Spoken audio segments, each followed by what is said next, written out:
बहुत समय पहले की बात है। बुद्धसेन नामक एक व्यापारी था जो महिलारोप्य नामक शहर में रहता था। उसके पास बहुत धन दौलत थी, फिर भी वह और अधिक धन कमाने के लिए शहर से बाहर व्यापार करने जाता रहता था। उसके पास 2 बैल थे, जिनमें से एक का नाम संजीवक और दूसरे का नाम नंदक था। व्यापारी अपने इन दोनों बैलों को बहुत प्यार करता था और बैल भी अपने मालिक को बहुत चाहते थे। एक बार बुद्धसेन ने व्यापार करने के लिए मथुरा जाने का मन बनाया। बुद्धसेन ने अपनी बैलगाड़ी तैयार करवाई और उसमें अपने दोनों पसंदीदा बैल जुतवाए और अपने कुछ नौकर और साथियों के साथ मथुरा की तरफ चल दिया। रास्ते में यमुना किनारे कछार से निकलते समय संजीवक का पैर दलदल में फंस गया। उसने बलपूर्वक अपना पैर निकलने का प्रयास किया तो उसका पैर टूट गया। पैर टूटने के कारण अब संजीवक बैल आगे चल नहीं पा रहा था। बुद्धसेन ने 2-3 दिन उसी स्थान पर संजीवक के पैर ठीक होने का इंतजार किया, परंतु पैर में कोई सुधार नहीं हुआ। जिस स्थान पर वह रुके थे वह स्थान घने जंगलों से घिरा था और चारों तरफ जंगली जानवरों और लुटेरों का डर था। बुद्धसेन के साथियों ने इस स्थान पर सभी की जान को खतरा होने की बात कहकर किसी सुरक्षित स्थान पर चलने की सलाह दी।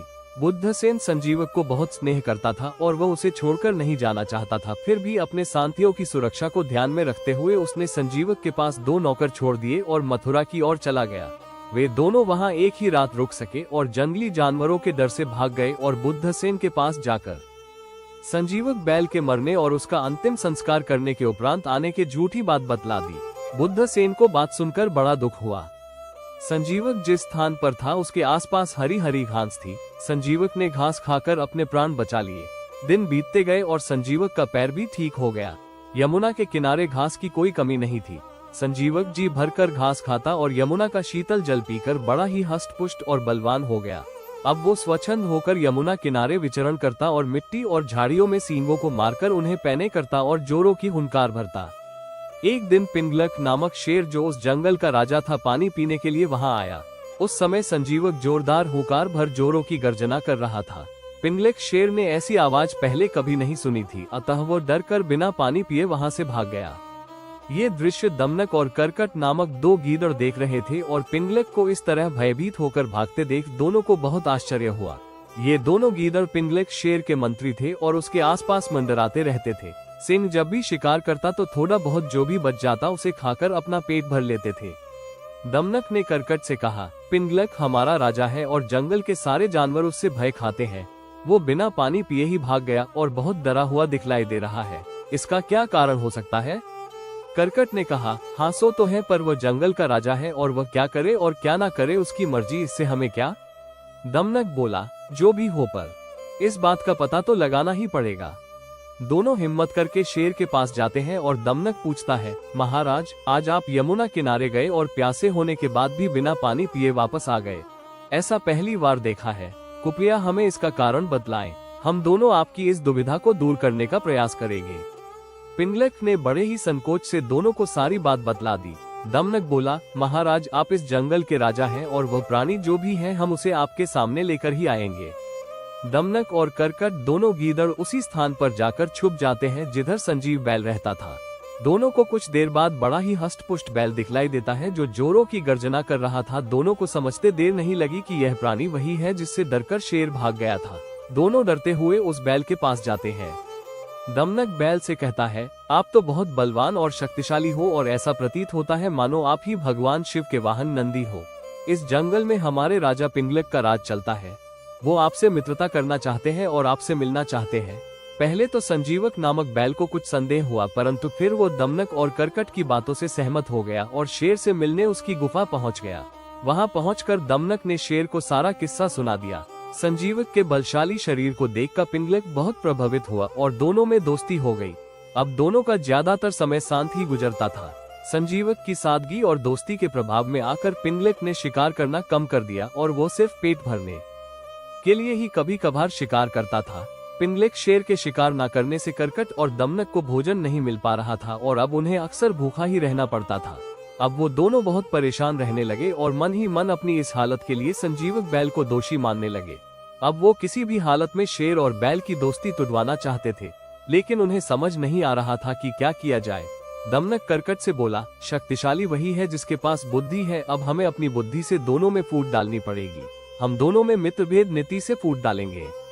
करकट भी दमनक की बात से सहमत हो गया और दोनों मिलकर पिंगलक के पास जा पहुंचे और दमनक शेर से बोला, महाराज, जो बात हम आपको बतलाना चाह रहे हैं उसे सुनकर आपको बहुत दुख होगा, परंतु आपकी और आपके राज्य की सुरक्षा के लिए आपको ये बात बतलाना जरूरी है।